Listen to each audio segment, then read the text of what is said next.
E aí, amigos do Fazer o Quê? Como é que vocês estão? Tudo bem? Que legal estar aqui com vocês de novo.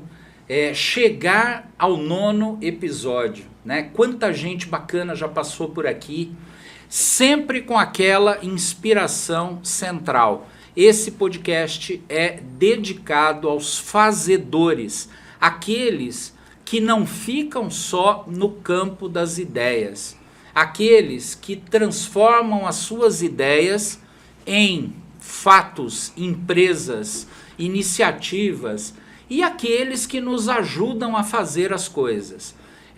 Ninguém chega a lugar nenhum sozinho e é muito comum que a gente tenha ao longo da história de uma empresa gente que esteve ao lado, gente que ajudou. Então eu tento concentrar os convidados nesse patamar, ou são grandes fazedores, como um fazedor que a gente tem aqui hoje, ou profissionais que nos ajudam a fazer as coisas. Hoje vocês vão ter contato com uma história de vida maravilhosa e com uma empresa com a qual eu tenho ligações afetivas. Então eu acredito que vai ser um episódio muito legal, muito gostoso. Fica com a gente até o final. E vocês sabem que eu começo sempre fazendo um agradecimento muito especial à nossa patrocinadora, que é a CIA Técnica. A CIA Técnica by Gubolin Company. A CIA Técnica, ela atua no Brasil desde 2010. Portanto, ela está chegando aí, né, nesse momento bacana dos 13, 14, quase perto já dos 15 anos. E ela desenvolve projetos internacionais com clientes do Brasil, dos Estados Unidos e do Canadá. Ela tem uma missão que é bem clara: conectar atividades, negócios e empresas por meio de algo sobre o qual a gente vai falar bastante hoje, que é a transformação digital, fornecendo soluções tecnológicas e de negócios de forma personalizada. Como resultado da expansão internacional dos negócios da CIA Técnica, em 2022 nasceu a Gubolin Company. É uma empresa com sede em Toronto, no Canadá, de onde o nosso convidado acaba de chegar, que tem focado a sua atuação em projetos de inovação e transformação digital nos setores da logística, do transporte e da cadeia de suprimentos nos mercados norte-americano e canadense. E eu quero mostrar para vocês agora um vídeo que foi produzido, criado pela equipe da CIA Técnica. Assista esse vídeo comigo, por favor. Integridade, expertise e comprometimento. Essas são as palavras que resumem a jornada de sucesso da CIA Técnica by Gubolin Co. Transformação digital de negócios com tecnologias de ponta. Através de algoritmos inteligentes, nós atendemos às mais diversas necessidades de nossos clientes. Após uma década de história, embarcamos em uma nova fase, abrindo portas para o mercado internacional. Expansão em novos patamares de crescimento. Fortalecimento do negócio e das relações. No Brasil, a estrutura está ainda mais robusta para atender com qualidade e abraçar novos projetos e desafios. Princípios sólidos e valores nascidos no Brasil. Continuamos honrando cada um de nossos clientes e parceiros, levando a inovação e o compromisso da excelência. Somos a CIA Técnica by Gubolin Co. Conectamos o mundo com tecnologia sem fronteiras. E agora eu vou apresentar para vocês o nosso convidado. Ele é um cara que eu tenho uma grande admiração. A gente sempre se encontrou desde quando nos conhecemos. Ele faz parte daquelas pessoas que a gente vai se encontrando nos clientes, nas demandas sofisticadas de tecnologia. Ele é casado, ele é pai de 2 filhos, ele tem raízes, não só ele, mas a família toda, aqui em São José do Rio Preto. Mas ele tem aquele problema dos meus outros convidados, dos convidados anteriores. Ele é palmeirense, portanto tem razões para ser o cara mais feliz do mundo. e eu começo a ter alguma esperança na vida, porque o Abel anda demonstrando insatisfações crônicas, já está de olho virado para Leila. Eu estou torcendo para que isso aconteça, porque chega, pessoal, nós estamos perdendo tudo e o Palmeiras ganha demais. Nós estamos aqui, ó, exaustos das vitórias do Palmeiras. É sempre um prazer enorme conversar com ele, meu caro amigo João Gubolin. João, muito obrigado pela oportunidade que você me dá. Primeiro eu quero, assim, te fazer um agradecimento por ter confiado nesse projeto, né? Nós somos amigos, mas você sabe da intenção. Acho que a coisa mais legal foi quando eu te contei, João, eu quero promover o empreendedorismo de boa qualidade. E, ao longo da minha vida, eu colecionei relacionamentos, mas principalmente referências. Então, quando o assunto é X, eu sei para que lado eu olho. E nós temos essa parceria de muitos anos, né? Quando alguém tem um desafio sofisticado de tecnologia, eu sempre tive o prazer de colocar diante da CIA Técnica, porque eu sei que vai ser bem atendido, né? Todos os clientes que passaram pela CIA Técnica, eles falam, olha, eles são comprometidos, eles se envolvem, eles se engajam com a gente e eles entregam muito mais do que a proposta original. Então, quando a gente ouve isso, é óbvio que indicar uma empresa desse porte é uma coisa que vai te trazer satisfação. Indicar é uma grande responsabilidade, né? Indicar é quase avalizar, é quase colocar uma assinatura embaixo. Então, eu te agradeço muito pelo patrocínio, mas principalmente eu agradeço pela tua presença aqui hoje, chegando de Toronto, e eu queria saber se você está estranhando a temperatura. Que isso. A temperatura, acho que todo mundo estranhando, né? Todo mundo. Eu te agradeço, né? Eu que te agradeço pela confiança, pela amizade. Eu sei da tua história, né? Uma história também muito rica, né? Um conhecimento muito profundo, né? Principalmente nessas áreas que você conhece bem, né? Esse teu lado motivador, né? De pessoas, né? Isso realmente inspira, né? Me inspirou e inspira muita gente. Eu tenho certeza que você abriu o caminho nas mentes aí de muitas pessoas, né? E eu preciso lembrar daquele encontro, né? Eu tive uma carreira executiva na Rodobens, empresa Rodobens, que eu admiro muito. Pra caramba! Né? A Rodobens é uma escola, né? Tenho amigos de lá, né? Aprendi muito e até hoje a gente aprende. E foi lá que eu te conheci, né? Naquela época. Foi lá. E em 2010 eu saí da Rodobens e em um sábado desses, né, o Mercado Municipal de São José do Rio Preto. Uma delícia, né? Como ponto turístico é o nosso Cristo Redentor, né? E os mercados municipais de todas as cidades parece que são todos meio que iguais, parecidos. Né? E eu lá, a gente costumava fazer pizza, né? Costuma ainda, né? Fazer pizza no final de semana. E a gente vai lá, tem um laticínio lá. Laticínio São José, famoso José. Laticínio São José. Exato. Adoro ir lá. E sempre estava lá. E aí eu encontrei com o Pedro um sábado desses na fila. Na fila, eu estava na tua frente. Na fila. Eu tinha acabado de sair, pensando o que eu ia fazer da vida, né? Naquele período. E aí encontrei com você e tal, e aí resolvi fazer aquela pergunta. Pedro, eu estou pensando em ser consultor, abrir uma consultoria, você já há muito tempo consultor, o que você acha? Larguei tudo que eu estava fazendo, larguei tudo. E aí o Pedro, né, eu achei que você ia falar, não, e tal, tem prós e contras, né, isso aí. Não, mas você já foi, não, eu não me arrependo, você deve fazer isso e tal. E aquilo, você sabe que naquela hora eu decidi. Foi naquele momento mesmo, né? Sim. E a gente nunca esquece disso. E eu falei, você é um consultor pronto. Você é o cara mais pronto que eu conheço para ter uma consultoria em tecnologia. E aí daquele momento, eu decidi seguir.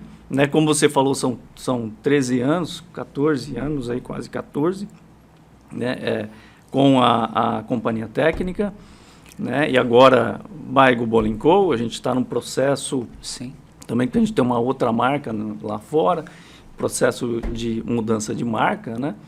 E assim, eu quero te agradecer, né? É um prazer aí estar com você nesse projeto. Tá? Agora, João, eu quero te contar uma coisa. Você me fez lembrar de uma coisa, né? Eu tenho muita satisfação em passar pela vida de uma empresa. Então, você imagina o seguinte, eu fiquei 14 anos na Rodobens. Eu só não emiti nota fiscal de prestação de serviços para Juan Manuel Fangio, da Argentina. A única empresa do conglomerado, porque eu trabalhei para a TV, né?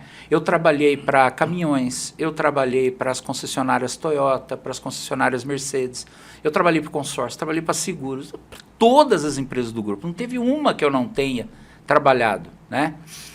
Eu fico feliz por essas passagens, mas tem uma coisa que para mim vale mais do que dinheiro, é mudar a vida dos amigos, mudar a vida das pessoas, né?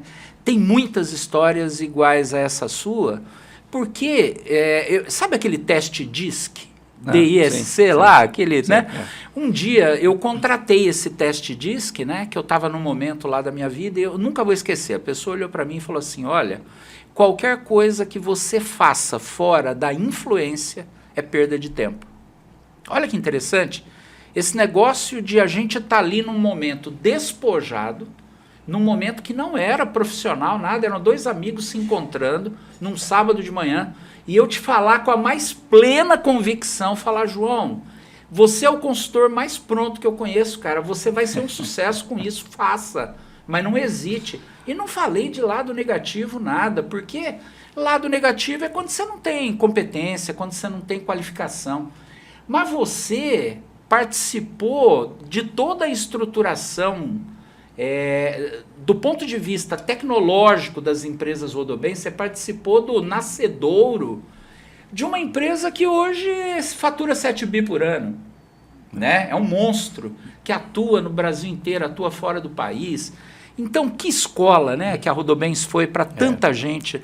Mas você tem uma história antes da Rodobens, não tem? Como é que você chegou lá? Conta a trajetória para a gente. O bichinho do empreendedorismo, né?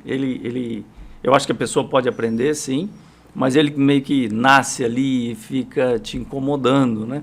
Eu tive, com essa empresa de Toronto, eu tive 6 empresas. Ah, é? Essa é a sexta? Essa é a sexta de Toronto, né? Sim. Então tem aqui no Brasil, em Toronto, são 2.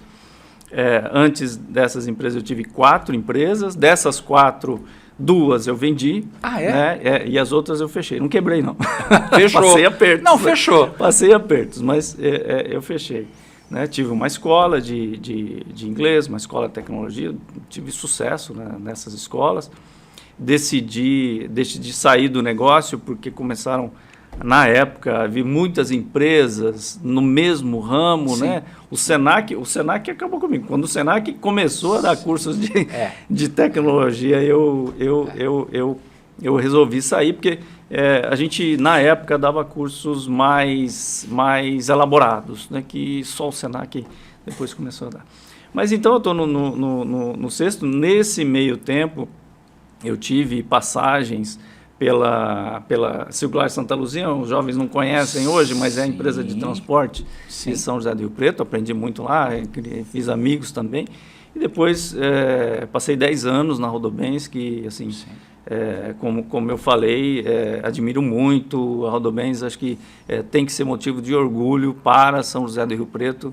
É uma empresa que formou muita gente, né? Muita gente boa, e muita gente que saiu de lá também tem os seus negócios, tem sucesso nos seus negócios, né? E carreiras realmente impressionantes, né? E uma empresa de cultura muito clara, né? Então, por exemplo, eu lembro que invariavelmente os diretores vinham da auditoria, da contabilidade, né? Gente que conhecia a raiz do negócio, a raiz do business, né? Que era controladoria, finanças. Então, é uma empresa com cultura. Sim, né? Sim. Eu lembro que quando a Rodobens chegava para alguém e falava, preciso de você segunda-feira em Porto Velho. Era bom que fosse, não é isso? Ela confiava nos camisas. Os caras que falavam, onde que é, Rodobens? Qual que é o endereço lá em Porto Velho? E iam. Esses caras se transformaram em diretores. esses caras assumiram postos de comando e quanta gente boa saiu dessa empresa, entre eles você. Eu vou te contar, algo que me ocorreu. Quando eu tinha minhas empresas e tal, né, como eu te falei, vendi 2 empresas e tive sucesso ali, tal, mas eu nunca tinha trabalhado em uma grande empresa. Né, e eu ficava, né, a pergunta que vinha na minha cabeça, como é que esse pessoal ganha dinheiro, né? Como assim, simplificando, era isso. Porque não é fácil você administrar uma empresa. Não é fácil. Não é. Né? Principalmente no Brasil, que por conta principalmente dos ciclos econômicos, que são muito frequentes. Né? Então você tem altas e baixas. Né? E da loucura tributária, né? Da loucura tributária. Foi uma das razões que eu resolvi seguir uma carreira executiva. Passei lá pela Santa Luzia. Quando eu cheguei na Santa Luzia, tinha um computador e uma impressora. Um computador? Um computador e uma impressora. E aí eu me lembro que eu perguntei pro eu não sei se foi o Paulo, eu não sei quem onde é o CPD. Naquela época a gente chamava de CPD. CPD, né? Eu lembro. Que hoje é data center, né? E piso elevado, nuvem, né, João? Para passar aquele monte de cabo embaixo, os cartões. E aí a pessoa me falou assim, não é ali, é aqui. É aqui. Falei, na frente desse computador. Eu falei, irmão, tem bastante trabalho aqui.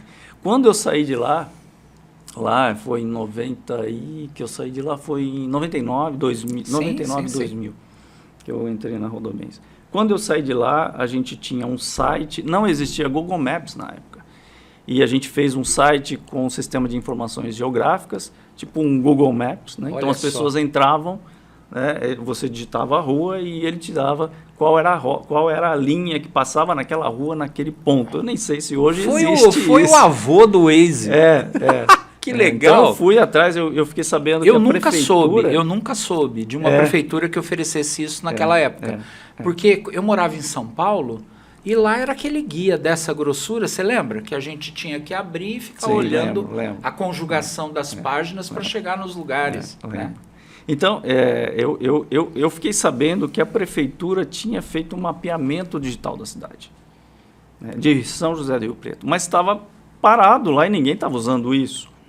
Eu falei, bom, ó que oportunidade. Aí, né, se tem todo o mapeamento, e aí existiam sistemas na época, sistemas de informações geográficas, o GIS em inglês. Eu convenci lá o Paulo Vicentinho e o Roberto, e eles me deram apoio, né? Comprei esse sistema, fui à prefeitura, né? Consegui esses mapas digitais, e aí eu criei o mapa digital da cidade e as rotas, né? Então naquela época, lá em 99, 2000. Mas você sabe que engenheiro não é bom fazer propaganda, né? A gente é bom para fazer.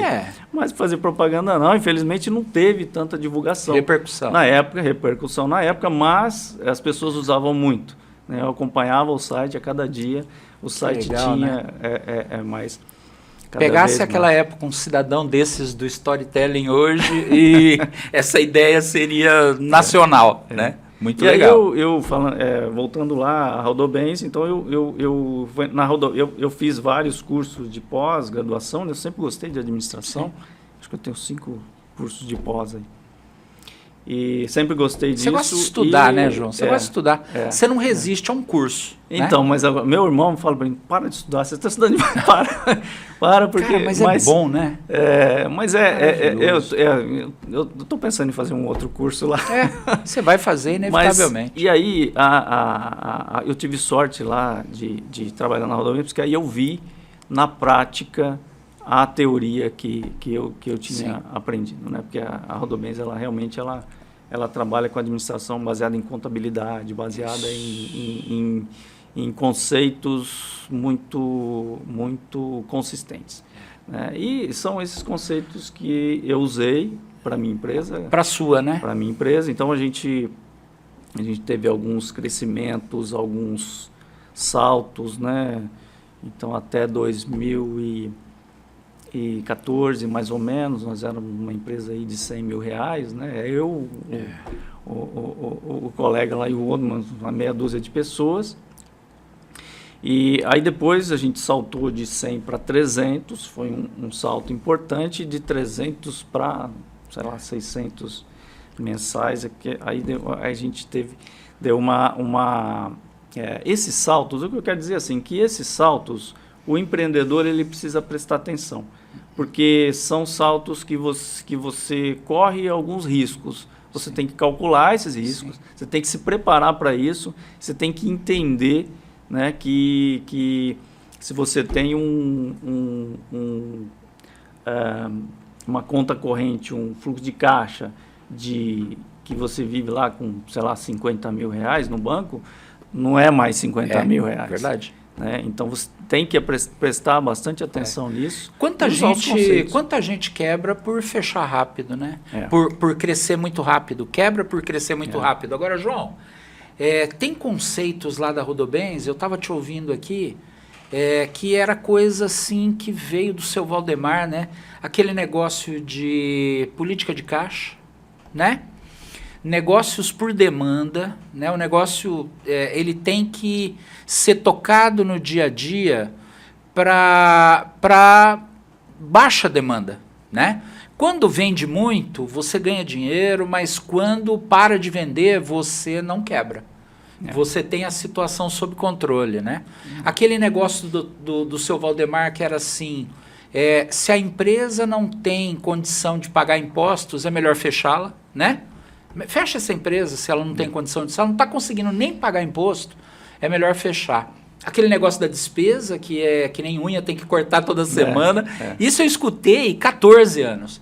E a moçada respeitava e levava aquilo muito a sério. Não é à toa que até hoje são esses caras que a gente tira o chapéu. E eu também tenho muitos amigos lá e assim, eu tenho profunda admiração por essa cultura, né? Uma empresa que tem uma cultura sólida, ela vai adiante. Sim. E eu vejo muito isso no teu time hoje. Eu vejo as pessoas assim compartilhando da tua visão. Eu sempre me preocupei bastante com a cultura. Eu acho que o que faz com que a empresa dure, né, ou perdure no tempo é a cultura. Sim. São os valores. Sim. Né? Eu tenho lá os valores escritos, né, e frequentemente eu falo disso. E isso tá nas pessoas, né? É o que a gente sente de melhor. Eu escrevi esses valores, eu acho que foi em 2012, 2013. Sim. Né? E isso perdura até hoje e os valores não mudaram. Sim. Né? E você percebe que as pessoas que estão de acordo com aqueles valores permanecem na empresa. Às vezes vem um ou outro que já não se adapta e ele acaba se exclui. Se exclui. É verdade. Isso cultura, realmente, eu acho que é algo muito, muito, realmente, muito importante. Né? E esses conceitos que a gente estava falando, eu sigo na empresa. Né? Conceitos, principalmente conceitos financeiros. Né? Eu falo assim, nós somos conservadores. Né? Nós somos conservadores. Então, nós temos lá um caixa, a gente não distribui tudo, então a gente sempre tem algo, a gente sempre tem uma reserva, e a reserva é importante, é muito importante para quem está ouvindo, porque eu já falei dos ciclos econômicos. E muitas vezes que aí acontece alguma coisa, você perde um cliente, ou sei lá, um fornecedor, você tem que gastar um pouco mais com um produto, alguma coisa assim. Um momento político que dá uma estagnada no país. Aí você tem que ter aquela reserva para adequar a empresa a um novo momento. Isso. Né? E aí é um momento de risco. Mas tem um momento de oportunidade também. Que você também precisa da reserva. Ela atua nos dois momentos. Atua nos dois momentos. Você também precisa daquela reserva para conseguir um outro cliente, né, para fazer uma viagem. Sei lá, olha, eu tenho um cliente importante, vamos lá e tal. Para fazer um evento. Então, você precisa disso também. Nós somos uma média consultoria, né? E para os pequenos, principalmente, um ponto importante que eu vejo é que ele precisa separar o bolso dele do bolso da empresa. né? E muita gente não faz isso, mistura as duas coisas, né? Isso precisa ser feito. É o primeiro eu diria que seria o primeiro mandamento esse. O dinheiro da empresa é o dinheiro da empresa, o seu dinheiro é o seu dinheiro. Se você vai abrir um outro negócio, aproveitando aqui também, você tem que ter uma reserva para 2 anos. Né? Você tem que ter, porque você não sabe o que vai acontecer com a empresa. Então, muita gente abre a empresa e fala, não, eu vou abrir, eu vou vender isso, e começa já a tirar. Você não pode fazer isso. Você não pode fazer isso. Você tem que ter uma reserva, né? Você pode, se o negócio estiver bem, ok, beleza. Não, mas antes de abrir, você tem que ter essa reserva pessoal, né? Porque se você começar a tirar dinheiro da empresa logo no começo, você vai tirar aquela reserva que eu falei, porque a empresa não tem reserva no início. E você precisa disso, né? Por os motivos que a gente disse aqui. Então, esse é um ponto bastante importante aí para quem pensa em começar um negócio. Tá. Aí você me falou, eu sou um consultor nato e tal, né? Quando você está dentro da empresa, você vende ideias, né? Você vende, então a gente está lá, você quer ver, não, vamos fazer esse projeto é legal, tal. Isso é uma coisa. Vender para um cliente é outra coisa. Completamente. É outra coisa. E eu precisei aprender isso. Sim. Né? Eu precisei aprender. Então eu vendi as ideias, a gente aprende a vender, é a venda consultiva. Eu lembro da gente ter conversado sobre isso lá atrás. Sim, né? Nós conversamos. No começo. Né? E aí você falava isso, olha, eu estou identificando claramente a diferença entre vender uma ideia e chegar diante de uma empresa para vender um projeto. Para vender um projeto. Né? E eu lembro que a gente escreveu a forma de vender a transformação digital. Tem muita coisa que eu tenho guardado ainda. Foi muito importante porque ajudou a construir uma abordagem padrão. Né? Vocês deu aquela consultoria. Lembro, a gente trabalhou junto nisso. Foi bastante importante. Aqueles conceitos que você passou. Né? E vender... ok, tem cursos, tem pessoas, né? A consultoria, você tem que fazer isso, porque é importante, tem conceitos que você tem que aplicar. Mas vender é igual aprender, é igual andar de bicicleta. É verdade. Você tem que fazer. Né? Então, hoje eu falo, eu sei quando o cliente compra no olho dele. Isso. Né? Às vezes eu falo para minha equipe, olha, ele comprou. Não, eu afirmo categoricamente, eu falo, esse projeto está vendido. Às vezes é um acidente, alguma coisa, um acidente de percurso. Mas você sabe, você identifica assim nas perguntas. Começou a perguntar certas coisas, já comprou. Às vezes é o olhar do cara. É o olhar. Né? Isso. E aí eu tive que aprender a vender, né? Falando da história lá, no início eu tive que sair, aprender a vender e tal. Graças a Deus eu aprendi. Então, a empresa cresceu. Hoje eu tenho vendedores aí, tem pessoal comercial, mas eu adoro estar na frente do cliente. Assim, no teu segmento especialmente, as pessoas gostam de sentar na frente do CEO, gostam de saber o que pensam, né? Eu lembro que tinha uma regra na Nestlé que quem atendia o Abílio Diniz no Pão de Açúcar era o presidente da Nestlé, né? Então tem situações que só os CEOs conversam e se entendem, e tem gente que não gosta de ser atendido, por mais que você tenha pessoas de altíssima qualificação, mas o cara quer ser atendido pelo dono da empresa, que é uma coisa muito comum. Agora, eu tenho uma curiosidade, tem uma característica tua que eu sempre admirei pra caramba, porque eu convivia com você e daqui a pouco você falava, eu tô indo para um curso no MIT. Eu falava, o quê, João? Pô, porque fala MIT para nós é falar assim, Real Madrid, entendeu? Né? Barcelona. Você fala, caramba, João. Não, eu tô lá semana que vem e tal. E eu vi que você investiu muito nisso. Então, a coisa que eu queria te perguntar aqui, que é muito legal, como é que a tua participação em eventos internacionais, ela influenciou essa abordagem da CIA Técnica em relação à inovação e transformação digital, né? O que você trouxe desses eventos que influenciou essa abordagem? E eu queria que, se possível, você compartilhasse com a gente alguma coisa marcante do MIT que acabou impactando no negócio ou no próprio desenvolvimento da CIA Técnica? Eu sempre achei, e é importante você ter outras visões. Uma coisa é alguém contar a história para você, outra coisa é você estar lá e vendo o que está acontecendo, né? Eu sempre tive muita vontade de fazer um curso lá em Harvard, né? Eu tive no MIT também. E falando especificamente do MIT, então eu vi coisas que a gente estava... Eu fui em 2017, né? Sim. Fazer esse curso. Depois eu fiz um outro lá em Colômbia. E outra coisa. Eu tive em 2017 lá.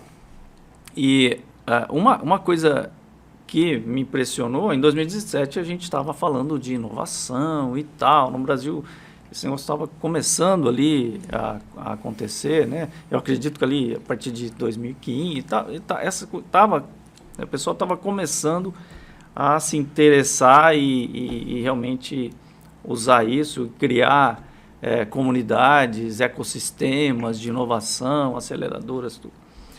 E aí no MIT, isso existia desde 2002, né? Quer dizer, fazia 15 anos que isso já existia, com uma comunidade de inovação lá de, sei lá, 2.000 pessoas e tal, que eu vi na época, isso me impressionou. Né? Tem uma outra coisa interessante no MIT também, que eu não sabia. O MIT tem lá um programa, na época tinha, acredito que tenha, a empresa paga ali um FII anual, um valor anual para o MIT. Sim. Tipo, na época ali começava acho que em $50 mil. Sim. Que não é muita coisa para uma grande empresa, né? Para você ter à disposição professores lá do MIT para discutir problemas, discutir questões. Como mentores. Que legal. E que não legal. era, isso eu fiquei sabendo lá. Digamos assim, que uma empresa brasileira pagasse R$50 mil por ano para a USP para ter acesso a discussões. Eu estou tentando fazer uma tradução só para compreenderem, mas olha a importância do relacionamento do mundo acadêmico com o mundo empresarial nos Estados Unidos, que é diferente daqui. Eu já vi aos poucos, parece que o pessoal aos poucos, né? Tá mudando. Mas aqui tem aquela história de são os teóricos. Não, lá assim, Harvard tem o respeito da comunidade empresarial. Não tem como discutir. Não são uns malucos que estão lá presos no mundo acadêmico. Né? Tem uma interação. Tem uma interação muito melhor. Muito grande lá.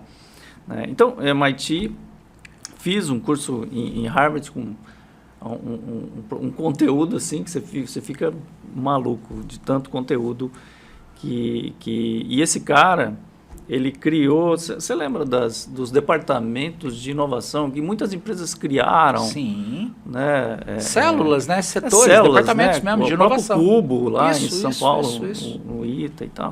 E esse cara fez também, lá no início dos anos 2000, criou uma área dessa para um banco e tal. Essa história foi bem legal. E naquela época, como eu falei, no Brasil ainda as coisas estavam começando. Mas para mim abriu uma janela que eu consegui enxergar o que era essa história de inovação, né? Como funcionava, quais os aspectos e aí você me perguntou qual uma visão, um aprendizado, né, que eu apliquei. Um aprendizado que muitas empresas poderiam ter utilizado, né, e eu falei com muitas delas. Se você colocar um departamento de inovação dentro de uma empresa tradicional, né, com controladoria, com os setores tradicionais, você meio que mata no ninho. Sim. Porque a inovação, você tem que ser muito rápido, né? E quando você esbarra nos processos tradicionais da empresa, você não consegue ser rápido. Né? Então, você precisa contratar alguém. Então, vai lá para o departamento, não sei o que, demora lá 2 meses, não sei o que. Então, e eu digo que a inovação funciona até até o gerente de controladoria Isso. pedir o orçamento para o cara. Acabou. Aí, então, muitas iniciativas para a criação de áreas de inovação dentro de empresas tradicionais morreram dessa forma. Dessa forma. Porque a própria empresa já acaba matando. Não a empresa, mas é o sistema ali e tal. Eu não estou falando que está errado, que está certo, Sim, né? sim. Então, uma das coisas que eu aprendi lá é assim, eu conheci a área de inovação da Samsung, foi em Nova York. Né? A gente conversou com os 2 executivos. E aí eu fiz uma pergunta para ele. Ficava em Nova York? Ficava em Nova York. Tá. Nova York, ali, Ok. uma área como se fosse uma aceleradora. Ali Sim, e tal, sim, né? sim. Aí você... Mas fora da Samsung? Fora. Tá. E tinha 2 executivos lá. Executivos assim, o cara tava lá de tênis, short e tal, aquele ambiente Claro. bem despojado, né? E eu fiz uma pergunta para ele, você responde para quem? Nós parei um ponto lá, né? Para quem que você responde? Ele falou, olha, eu dei uma risada e eu respondo pro CFO. Só que é o seguinte, de vez em quando a gente tem um bate-papo e ele me fala assim, você tem tanto para gastar. Sim. E pronto. E aí o cara, ele vai, e aí eles compraram tanto, quer dizer, muito, né? Muito, eu estou falando da Samsung Mundial. Sim. Né? Então ele tinha lá o orçamento deles e dentro daquele orçamento ele comprava startups, ele trazia novas ideias e ali ele muita liberdade, né? E tem que ter muita liberdade para isso, para você fazer inovação, né? Então foi algo que as empresas enfrentaram, né? Agora depois da Covid, com toda essa questão de inflação e tal, essa crise econômica, entre aspas, né? Porque quando a gente fala que tem inflação é porque o mercado está acelerado. Sim, né? sim. Talvez incerteza, mas eu não sei se a gente pode falar de crise econômica quando tem uma inflação, que é o que está acontecendo nos Estados Unidos Sim. E no Canadá também, na Europa também, né? Então esse foi um aprendizado importante com relação à inovação, né? Então eu chegava nas empresas e via aquilo, falei, esse negócio não vai dar frutos. Vai ser difícil. Você sabe que eu li um livro do Ram Charan, né? Ele é um consultor indiano que eu sempre gostei muito e li muito o que ele escreveu, artigos, livros. E um livro dele me chamou a atenção em especial, porque o Ram Charan ele tem uma característica. Ele é consultor de CEO. Ele não dá consultoria para as escalas intermediárias da corporação. E ele é consultor dos caras que mandam no universo empresarial mundial. Então, por exemplo, ele é consultor da Amazon, mas ele está lá diretamente falando com o CEO da Amazon. E ele escreveu um livro muito legal, The Amazon Management System, né? Falando sobre o modelo de administração da Amazon. E ele falava sobre os 6 pilares. Um dos pilares era uma cultura inovadora. E o outro que ajudava muito, poucos níveis hierárquicos, 3 somente. Então, diz que a empresa ela estimulava a inovação, mas tinha ali dentro um peso tão importante quanto qualquer outro, e tudo que se pensava em inovação era fácil você levantar a cabeça e saber onde você ia buscar patrocínio.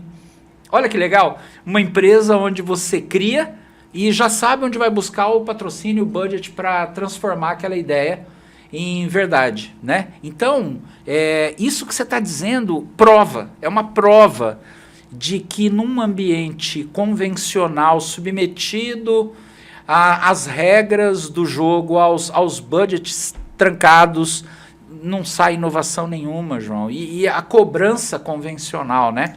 A cobrança tradicional, porque quantas ideias geniais nasceram de experimentos ridículos, né? De bobagens. Né? Esse é um grande desafio nas empresas, né? Se Então, você perguntar para qualquer CEO, ele quer inovação. Claro. E se você perguntar para as pessoas que trabalham, elas têm ideias, mas como fazer esse negócio? Como fazer acontecer.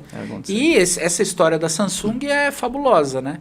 Porque os caras estão livres, os caras estão em Nova York, os caras estão longe do ambiente fabril, ou de uma holding corporativa. Não, os caras estão lá em Nova York de short, que é isso, né? E tem lá uma ligação direta com o CFO, ó, tem uma ideia aqui, tá, gasta alguns milhõezinhos aqui. Esse né? ano você tem isso para gastar. Cara, sensacional. Agora, João, por que abrir essa sucursal em Toronto, num mundo tão grande, tão fabuloso? Eu queria saber a tua decisão pelo Canadá, né? Essas decisões não são de uma hora para outra, né? Que a gente toma. Um dos nossos valores, que eu escrevi lá em 2012, é estratégia global. Né? O que eu sempre achei, desde que eu abri a empresa, como a gente trabalha com tecnologia, a tecnologia é criada no mundo inteiro. Né? Tecnologia criada em Israel, tecnologia criada lá, principalmente nos Estados Unidos, né? No MIT, você citou, lá no Vale do Silício, e também na Europa, em vários lugares. Né? E você usa uma tecnologia que está sendo criada. Então, você tem que saber o que está acontecendo no mundo inteiro. Né? Valor, por exemplo, de hora da Índia, por exemplo, todo mundo sabe que é barata a hora lá de desenvolvimento na Índia, né? É difícil entender os indianos. Isso. Mas tá valendo essa regra?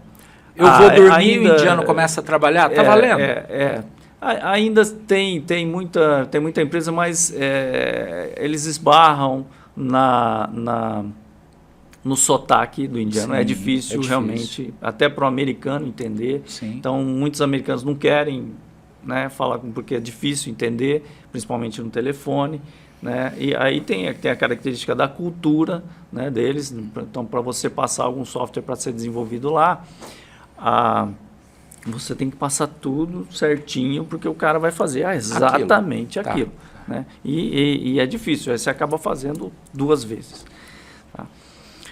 Mas a história da decisão, ela é e eu comecei a falar da estratégia global, sempre pensei nisso e tal. E em 2022, a gente teve outras prospecções internacionais. E em 2022 não, em 2020 a gente conseguiu um cliente nos Estados Unidos. Eu lembro disso. Conseguimos o primeiro cliente. De que segmento? Do segmento de transportes. Transporte. Tá. Olha que interessante, o transporte vem te acompanhando, hein? Vem me acompanhando. Olha que legal, cara. Faz tempo, né? Eu tive uma passagem para... Eu não sei se você se lembra da Transtécnica, é uma empresa de construção de estradas. Mas né? eu sei que a CIA Técnica trabalhou para a JSL, ou trabalha. Sim. JSL e Júlio Simões, JSL. Logísticas, espetacular, gigantesca. Gigantesca, tem mais de 30 mil funcionários. Sim, uma loucura. Talvez seja a maior, né? Na América do Sul é a maior. Sim, é a maior, sim. Na América do Sul. Então a gente conseguiu esse primeiro cliente e a gente se deu bem. Assim, o cliente elogiando, tem um vídeo dele elogiando, que legal. A gente sempre elogiando. Falei, opa, peraí. Então a gente consegue competir naquele mercado, que é um mercado muito... Que delícia, João, descobrir isso, um americano então, te validando. Opa, peraí. Então a gente gostoso. pode acelerar um pouco mais, né? E prospectar outros clientes. E aí a gente percebeu que era difícil prospectar com uma empresa brasileira. É difícil, né? Então, a gente decidiu... Por que, João? Fiquei curioso. O mercado brasileiro é muito pequeno, né? O mercado brasileiro de tecnologia é 1,5%, 2% Sim. no mundo. Sim. Né? O mercado americano é 30% do mercado mundial. Nossa. Então, é muito grande, não dá para comparar. Né? Então, o americano vê o Brasil como um exportador de alimentos. Sim. Né? Talvez de avião não também. Associa a tecnologia a nós. Não associa. Entendi. Então, esse é o problema. Né? Aí você tem essa barreira na venda. Né? Até você quebrar essa barreira é difícil. Então, abrir uma empresa lá era essencial. E eu cheguei a fazer planos lá o tax planning, né? Você começa com o tax planning, que é o planejamento tributário, porque a tributação internacional é um negócio complicado. E aí quase abri, e aí eu resolvi fazer um curso de inglês para melhorar o meu inglês, né? Porque eu tinha que fazer reuniões e às vezes eu ficava, preciso melhorar. Sim. Quando era o fim da pandemia, 2021, e eu resolvi, eu vou fazer um curso intensivo fora. Aí vi, a Austrália é muito longe, não vou lá. Inglaterra, Estados Unidos, Canadá. E o Canadá abriu fronteira. Sim. E abriu para... Estava fechada por causa da Covid. Sim. E o Canadá foi um dos primeiros ali que abriu. E eu resolvi e fui para o Canadá. Até então, você tinha aquela visão do Canadá que todo mundo tem. Até então. A intenção não era abrir empresa lá. Claro. Né? Era abrir nos Estados Unidos. Já estava... Sim. E a gente ia abrir em Delaware por causa de questões ali tributárias, que Delaware é fácil você abrir e tal, facilidades. Que é perto de Nova York ali e tal, beleza. E eu queria aquele lado porque a pessoa fala, digital, mas você não vai abrir na Califórnia? Mas eu falei, bom, eu acho que as empresas estão lá em Nova York, estão ali, e na Califórnia tem empresa de tecnologia, mas eu sempre achei que aquele lado a gente teria mais oportunidades. Né? E acabei fazendo, e visitei várias pessoas lá, né? Empreendedor, você quer saber, como eu fui num evento e tal, estava fazendo o curso e fui fazer tudo isso. E aí conheci vários programas do governo canadense, né? Eu não conhecia, eu não sabia, né? Conheci o governo canadense, ele tem programas para você desenvolver ideias, empresas, inovação e tal, e é um programa muito forte. E eu acabei entrando em um programa daquele. Só que legal. Né? Quis fazer sozinho, né? E a gente tem uma startup antes da pandemia. Na pandemia a gente deu uma parada e eu reativei essa startup lá e eu fui aprovado, né? Passou por um board e tal, e a gente foi aprovado nesse programa do governo. Então, quer dizer, além de tudo, teve o sabor aí da competição. Teve. Que legal, João. E é difícil, não é fácil. Que experiência, cara. Não é fácil. Putz, imagino. Você tem que apresentar plano de negócio, Sim. você tem que apresentar... Fazer uma defesa numa língua que não é sua. Fazer o famoso pitch, né? Eu fiz mais de 20 pitches. Cara, uma das maiores dificuldades da minha vida no aprendizado de linguagem é que eu falo demais e eu fico desesperado de não encontrar palavra. Você tem que falar em 3 minutos. 3 minutos. Né? O tempo sempre é muito restrito. Né? E aí você tem o treinamento, né? Você começava a falar assim, João, isso não vai não. Ó, deu 4 minutos, deu 3 minutos e meio, não dá, tem que ser no máximo 3. E você tem que decorar, você tem que, né? Mas deu certo, a gente passou nessa primeira, aí depois nós fomos convidados por uma outra, a primeira eu tive que pagar, esse primeiro é com um treinamento, né? Mas a segunda, e a gente já foi convidado por uma outra aceleradora. Aí o pessoal, fomos convidados, fizemos essa, e aí é pago pelo governo canadense. Que legal. Putz. E a gente foi convidado por uma terceira, né? Então, o nosso produto é legal e eles veem, né, como nós somos e tal, com a empresa no Brasil. Logicamente, não pretendo fechar. O Brasil tem um mercado muito grande. Cara, né? A empresa brasileira nossa, ela está crescendo. Né? Tive a oportunidade esse ano de estar na ONU. A gente acabou sendo convidado para participar da Câmara Internacional de Transportes. É uma câmara que agrega as federações de países, né? Então tinha lá Colômbia, Canadá, das Américas, sim. O pessoal lá da Europa e Ásia estão começando a entrar nessa câmara. Então, João, em vários modais, não é só o caminhão. O que eu vi lá é transporte rodoviário. Rodoviário. Rodoviário. Tá. Não vi É aeroviário o mais e também poderoso do planeta. Então né? Conheci várias empresas lá, principalmente do Sul. O Sul é muito forte nessa área de transportes, né? Empresas, federações e tal. Sim. E aí o transporte de novo, né? Foi uma reunião na ONU, eu tive a oportunidade de conhecer a ONU, é ligada lá a um órgão da ONU. Da Aviação Santa Luzia à ONU. Pô, isso é capa de livro. Foi bem legal. Isso é capa de livro. Foi bem legal. Cara, que legal. Eu não estava sabendo de nada disso. Realmente muito interessante. E uma coisa que eu queria te perguntar, como que é o dia a dia, como é morar em Toronto, João? Morar em Toronto, assim, tem uma característica muito forte ali, interessante, que a gente não está acostumado. Aqui no Brasil, o clima é sempre praticamente o mesmo. A variação de temperatura é muito... Agora que está bem quente frio, aqui. Né? Não, eu sei, mas normalmente é aquilo. Um mês de frio vai exagerando muito. Né? E lá, as estações são muito definidas. Então, você tem o inverno é inverno mesmo. Né? Então, é neve, gelo, é aquilo. Você tem o verão é muito bom, é gostoso. O verão de lá é como o inverno daqui, tá? Né? 18 o graus. outono e a primavera, né? Então, isso é uma... E aí, traz uns insights para a gente, isso, porque as pessoas lá, elas têm que se preparar para o inverno, né? Se a pessoa não se preparar, imagina, hoje é mais fácil, hoje tem calefação, né? Aquecimento...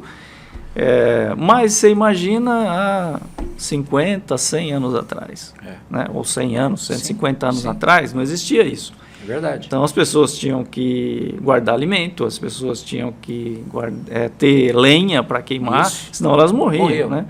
E eu acho que essa característica é com que faz com que o canadense, parte ali dos americanos que estão mais no norte, tenham um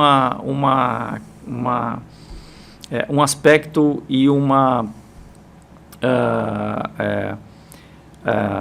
ação de planejamento das coisas. Sim. Né? Eu acredito... Já nasceram no ambiente... Eu estou entendendo que é isso. Eles já nasceram num ambiente onde o planejamento foi necessário. É necessário. Né? Olha que interessante, morrem, né? interessante, é verdade. E eu tenho um amigo... construtor em São Paulo, ele me contou que ele estava no Canadá no inverno absoluto e ele se distraiu com o cabelo molhado. Congelou o cabelo. Congelou o cabelo e quebrou o cabelo. Quebra o cabelo. Isso é uma coisa que pra gente é irreal. Eu não conheço esse inverno com essas características e eu não consigo imaginar o que é viver numa cidade nesse período. Porque Toronto é uma grande capital do mundo, né? Não muda muito. O aspecto é uma São Paulo, é isso? Uma São Paulo organizadíssima, limpa, linda. Eu acho que São Paulo é uma cidade, eu considero uma cidade até organizada, perto de outras aí que a gente escuta e vê e tal. Gosto muito de São Paulo. Eu também. Toronto é uma cidade, uma característica bem interessante de Toronto é que ela tem uma outra cidade por baixo da terra. Então você tem caminhos por baixo da terra, né? E é considerado o maior shopping do mundo. Olha só. Então você entra, você se perde lá dentro, né? Então dá para você ir para o supermercado, para lojas, por dentro. Você vai para tua casa, tudo por baixo. Tem apartamentos que conectam diretamente, né? Não é tudo.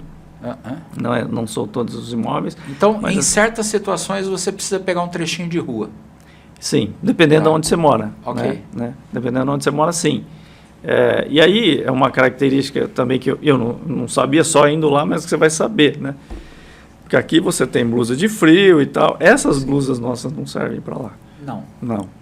Tem que ter a blusa própria, tem que ter o sapato próprio, até a calça, né? Essas calças jeans, você você se congela. Ou você põe lá uma segunda pele, que é aquela calça que você põe por baixo, né? Ou outra calça especial deles lá. Aí você acaba se acostumando, né? Mas eu não pretendo ficar muito no frio, não. Eu venho para cá. Agora, João, e relacionamento? Tanto empresarial como pessoal, como é que são as pessoas, né? Nós somos muito calorosos, a gente faz amizade fácil, né? Sim, o canadense, ele é uma pessoa assim, ele é caloroso também, da forma dele. Educadíssimo, pelo que eu escuto. Muito educado, né? E é uma característica interessante com relação a negócios e relacionamento comercial. Aqui você vai em eventos e assim, você encontra, aquela pessoa conhece, você vai lá, começa a conversar, tudo bem, como é que vai e tal. Lá, o que eu percebi é que independente se você conhece a pessoa ou não, a pessoa te aborda, como é que você chama? Qual que é o teu negócio? O que você faz? Né? E aí você troca cartão, isso é normal. Então você vai em um evento, você pode levar cartão, porque você vai precisar. Vai trocar. E você não se sente invadido, porque já é da cultura. Eu fui lá para isso. É inteligente, né? Eu fui para o evento para conhecer pessoas. Sim, sim. Tem um fato interessante, eu fui em um evento esse ano, lá em Toronto Economic Forum. Sentei na mesa, né, ali, como a gente senta, aquelas mesas redondas de evento, você senta ali esperando acontecer. E aí tinha um senhor do meu lado e fez esse, qual que é o seu nome, o que você faz e tal. E eu comecei a conversar, ele me deu o cartão, eu sou o fulano de tal, me deu o cartão, peguei o cartão, fiz errado, né, dei uma olhadinha e, né, a gente deve deixar o cartão na mesa e tal, até para você lembrar do nome, mas ali eu acabei conversando com ele, aí eu perguntei, mas e você, o que você faz? Ele falou, eu sou chairman. Olha. Tá, chairman. Aí ele começou a falar, né, sou segunda geração e tal. A hora que você viu o cartão? Eu vi, aí ele falou assim, olha, eu estou patrocinando o evento, um evento de 3 dias lá no centro de Toronto, ele é o principal patrocinador, né? E eu descobri, a empresa era uma empresa mundial, e o cara era chairman, né? Chairman é aquele presidente do conselho, né? O cara que não atua. Então, só para exemplificar... Não tem nem função executiva, né? Eu acabei pegando amizade com ele, segunda né? Geração. Ele falou segunda, eu falei, sou o primeiro, meu filho trabalha comigo, né? E aí começamos, não é fácil, né? Trabalhar com filho, não é fácil trabalhar com... É verdade. Começou a trocar ideia. Comecei a trocar ideia, acabei pegando amizade com ele, mas o fato, assim, ele que me abordou, né? E assim, é bem raro um costume, aqui. É um costume de todos ali. Mesmo o estudante, né? Tem um evento da Collision lá, que é um evento importante, um dos principais eventos mundiais de tecnologia e inovação. E eu vi essas características em estudantes, fazendo a mesma coisa, né? E eles me abordaram, eu estava na fila, me abordaram, e aí eu descobri, e conversando com eles, o que você faz? Aquela mesma coisa. E eles eram estudantes, estavam no 2º ano, 3º ano, me conversando comigo como se fosse de negócio. Então, é um costume, eu acho que muito interessante, porque você vai em eventos, é para conhecer e ter network, claro, né? Networking com as pessoas. É uma característica importante que a gente poderia adotar aqui também. Verdade. Agora, João, como é que você enxerga, né? Assim, antes de te fazer essa pergunta eu sempre gostei da tradução que você faz da transformação digital, né? Então eu lembro da gente conversando, eu nunca esqueci disso, que você falava o seguinte, olha, o mundo que vem aí é um mundo em que as empresas elas vão montar verdadeiros Legos. Lembra de você me explicando isso? Que para eu conseguir negociar com outra empresa, eu teria que estar preparado, eu teria que conseguir me conectar ao mundo dela, né, de forma que a gente conseguisse fazer negócios em velocidade. Que não fosse uma coisa assim, mas o meu sistema, para conversar com o seu sistema, vai demorar 2 anos. Pronto, né? Quer dizer, criava ali uma barreira intransponível. E isso me ajudou muito a compreender o que era a transformação digital, que, aliás, o Taurion veio aqui e explicou com brilhantismo. Mas o que eu queria saber é como é que você enxerga as tendências, tanto as atuais como as futuras, da transformação digital, especialmente nesses setores em que a CIA técnica atua. Se você puder dar um exemplo prático, como é que a Gubolin Co. ela facilita a vida desse cliente que lida com transporte, né? Como é que isso é feito? Quais são as tendências atuais da transformação digital e futuras, né? O que vem por aí em transformação digital? O Taurion falou, vocês estão impressionados porque está só começando, né? E aquilo foi muito legal e muita gente comentou comigo, falou, cara, como é que é? Né? ChatGPT está só começando, a gente acha que é o suprassumo da quintessência e está só começando. Falando do Lego, né, eu vou dar um exemplo aqui de uma empresa que a gente trabalha. A gente tem 2 empresas na Forbes 500, né? São as 500 maiores empresas do mundo. Certo.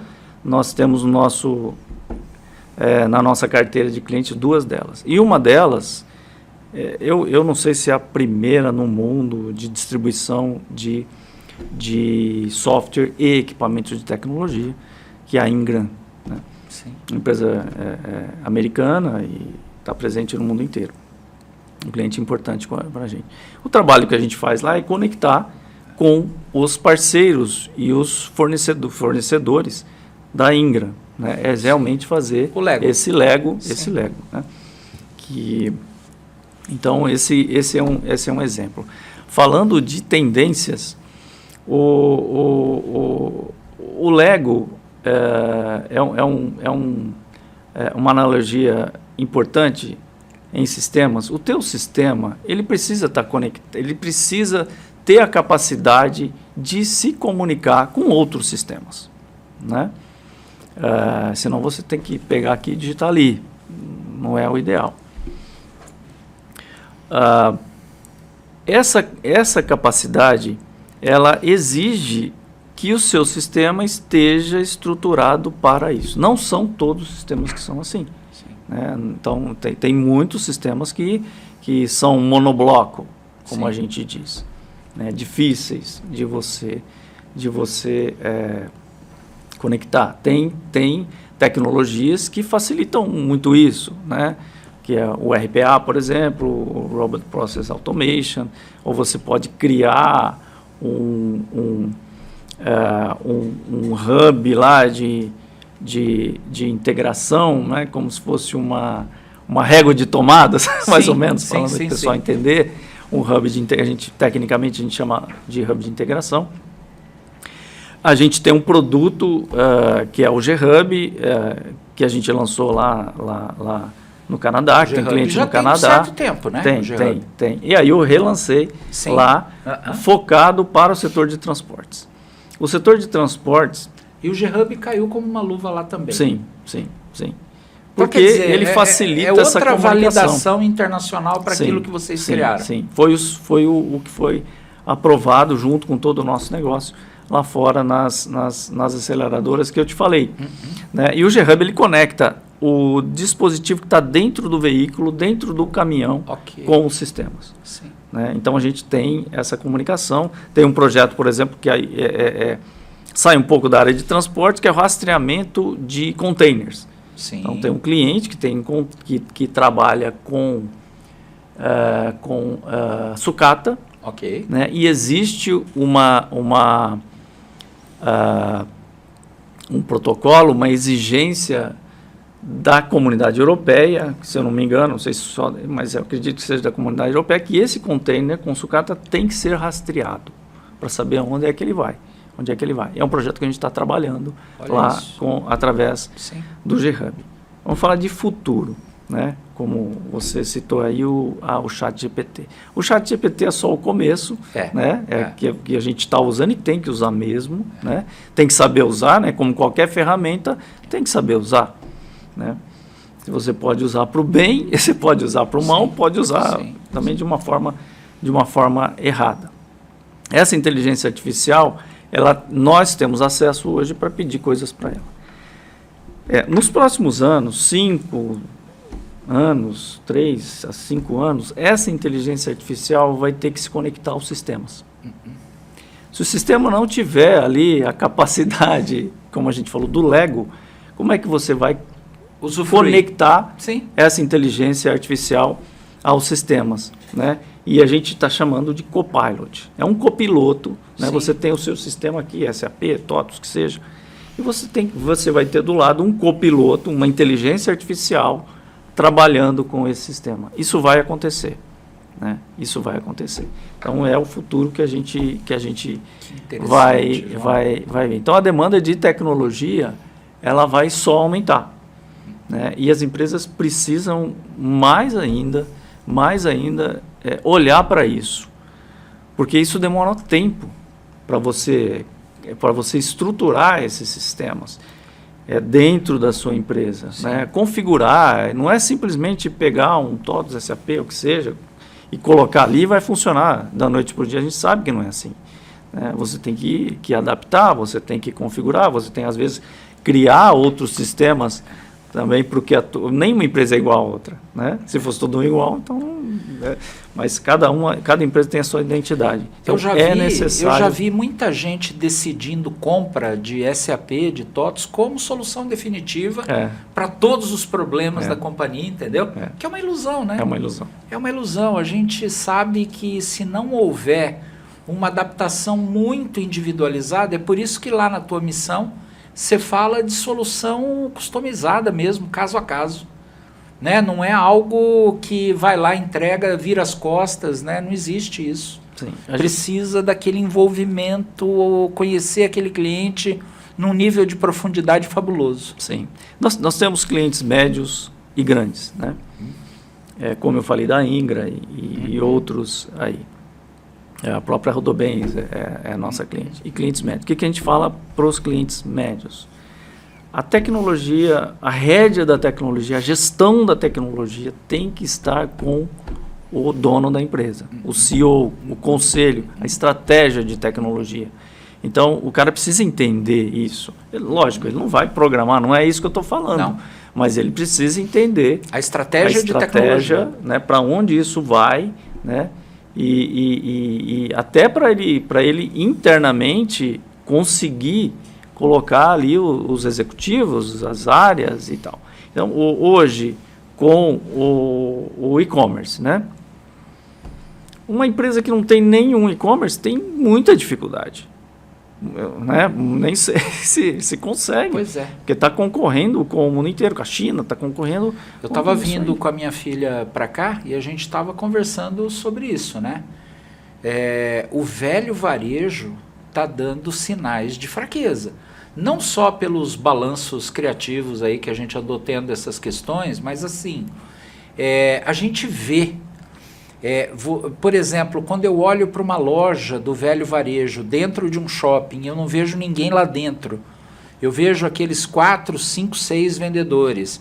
E olho para Mercado Livre e não conheço loja Mercado Livre, né? Eu sei que a Amazon tem algumas experiências nos Estados Unidos, mas assim, cara, é tão radical essa transformação que eu não sei se essas empresas conseguem parar em pé. O velho varejo tá sofrendo horrores, né? Então, assim, é disrupção pura. Nós estamos num momento onde quem disser que tem certeza, João, está mentindo. Não dá para ter certeza. Não dá. Né?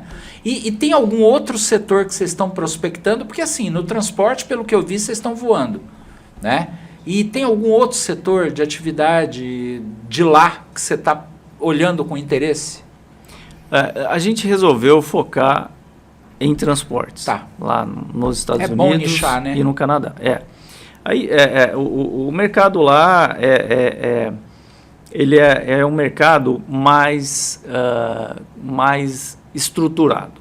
Então, você tem ali a pessoa que faz... Vou dar um exemplo da construção civil. Então, você tem a pessoa que vai colocar a banheira no banheiro. Né? Então, é muito específico. Nicho. Muito específico o que o cara faz. Né? É a pessoa que vai lá instalar a máquina de lavar. E não é aqui, por exemplo, a gente tem, né? E a gente fala do jogo de cintura do Brasil, que é muito bom, que às vezes você sente falta disso lá. Sim. Né? Que você vai conversar com o cara e fala, não, eu só faço isso. Você fala, só fala, pô. E é uma dificuldade.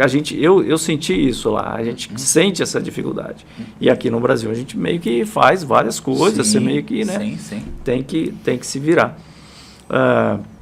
Então, por isso a gente resolveu trabalhar e focar nessa área de transporte. Ela já é suficientemente grande. É grande, né? É grande. O Canadá até 2030 a partir de 2030 não vender mais carro a combustão. Não venderá só mais? Elétrico. Só elétrico. E o carro elétrico exige comunicação. Quando você fala carro, envolve o caminhão? Envolve a indústria do transporte? Não, automóvel. Automóvel não vai haver mais a combustão. Que legal. Venda de carro zero, né? Sim. Eu não sei, está pertinho, eu não sei se eles vão conseguir. Né? Tem muita polêmica, né, com relação a carro elétrico. a gente ouve muito por aí.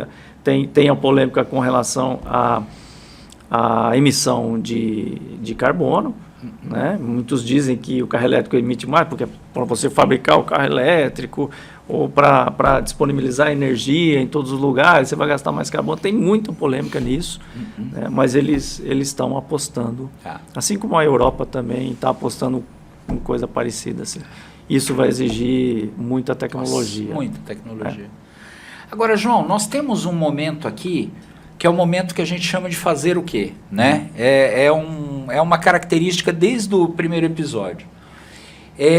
Quais são os conselhos que você daria a outros profissionais de tecnologia, seus colegas, que estão considerando deixar a vida executiva para iniciar os seus próprios negócios, a dar esse passo corajoso que você deu na direção do empreendedorismo? Tá certo que você já era empreendedor, mas assim, não é fácil deixar uma Rodobens, né?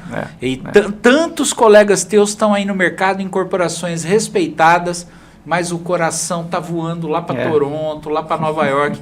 João, Toronto, você estava falando 500 quilômetros em linha reta de Nova York. É gostoso, né? É o mundo.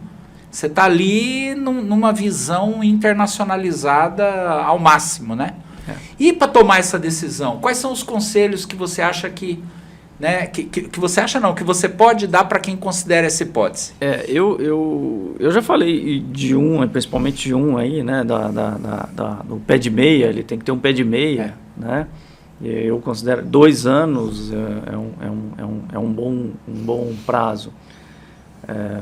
Mas quando a pessoa pensa em criar uma empresa, em ser patrão, né? O pensamento popular é que o patrão trabalha menos, né? É o grande engano. É mentira. Trabalha mais. Tirei 1/3 das férias que eu tirava como executivo, João. Que é isso? Trabalha mais. Porque você trabalha o tempo todo. Né? O tempo todo você está pensando, como é que eu vou resolver aquilo, como é que eu não vou. E de sábado ou domingo, por exemplo, você tem que viajar, você tem que ir lá. Às vezes o cliente tem cliente que ele não quer saber se é sábado, domingo, feriado. Ele te liga e você tem que atender. O cara te liga 10 da noite, você tem que atender, né? Então, esse é um engano. Tem um amigo da indústria farmacêutica, tomei um café com um amigo da indústria farmacêutica, ele falou o seguinte, que o celular corporativo dele desliga às 18 horas. Ele não tem como. Se o cliente falar, pô, te liguei 18h01, querido, não tenho como. E é um alinhamento mundial. Olha isso. E a gente atende domingo na hora do Fantástico. Não tem essa. Quando eu trabalhava aí, eu falei da minha época na Rodobens, né? Eu não gostava de levar nada para casa, né? Serviço para casa, nunca gostei. Então eu ficava até às 8 e tal. Mas quando você chega em casa, acabou, né? Ali, final de semana também, a empresa está fechada e tal.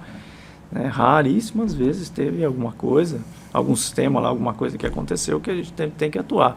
Mas como empresário, você trabalha o tempo todo. Então, se a pessoa está querendo deixar de ser executivo ou uma atividade como funcionário então tem que colocar isso na cabeça, que vai trabalhar muito. Vai trabalhar muito. Agora, assim, né, vencido isso, né, eu sei que eu vou trabalhar mais do que eu trabalho como executivo, não vou trabalhar menos, né? E eu também sei que eu preciso ter reserva de capital, pé de meia e tal. Me fala dos prazeres, da satisfação de você plantar uma marca.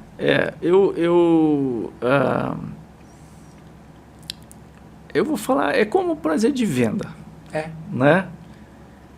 Quando que o cliente abre a porta para você fazer uma reunião, você já fica, né? Pô, que legal, né? Quando você faz uma proposta, é uma outra satisfação que você tem. Quando você fecha a proposta, é outra satisfação.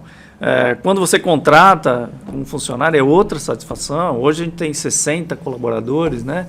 Então você vê que a gente faz reuniões, então você vê que você está, né, a gente está fazendo uma coisa legal para a sociedade, para todo mundo lá. Né? E a empresa não sou eu, é todo mundo. Eu falo, a empresa somos todos nós. Né? E é uma coisa que eu digo assim, em primeiro lugar, então, porque o engenheiro, né, as pessoas têm um perfil mais analítico, né, costumam valorizar muito o processo. É o processo, é o processo. Né? Mas aí você acaba aprendendo, e eu falo isso, que em primeiro lugar estão as pessoas. Né?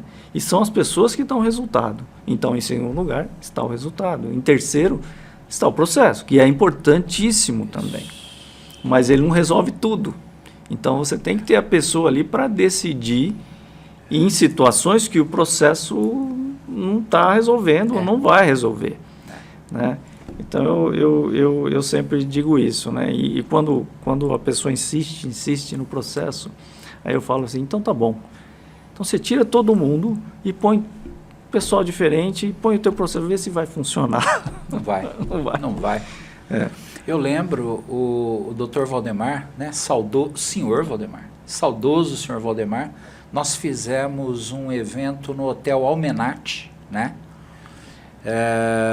Que fica ali em Buda das Artes. É um espaço para evento empresarial.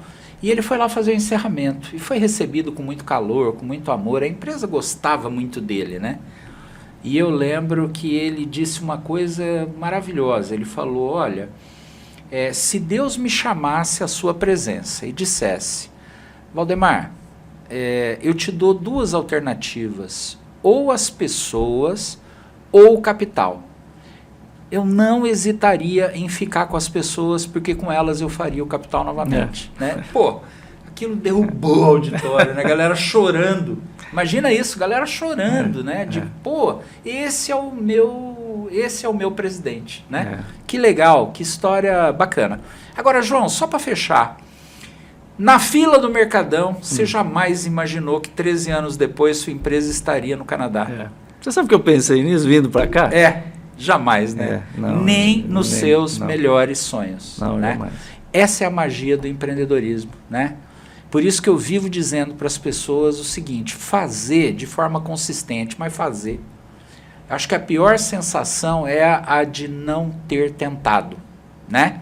Não fazer loucura, não fazer aventura, não comprometer a sanidade, né? Fazer direito, mas com responsabilidade. Tentar, com responsabilidade, mas tentar, né? Olha aí, você tentou, sempre com responsabilidade, sempre com reserva, sempre com pé de meia, pé no chão. E tá aí, cara, tá aí, fez, aconteceu e hoje você tá no mundo. E eu desejo que, assim, a tua empresa tenha horizontes aí ilimitados, né? Torço por isso, sou defensor, fã, evangelizador, né? Que a gente fala no marketing, o cara que sai por aí divulgando.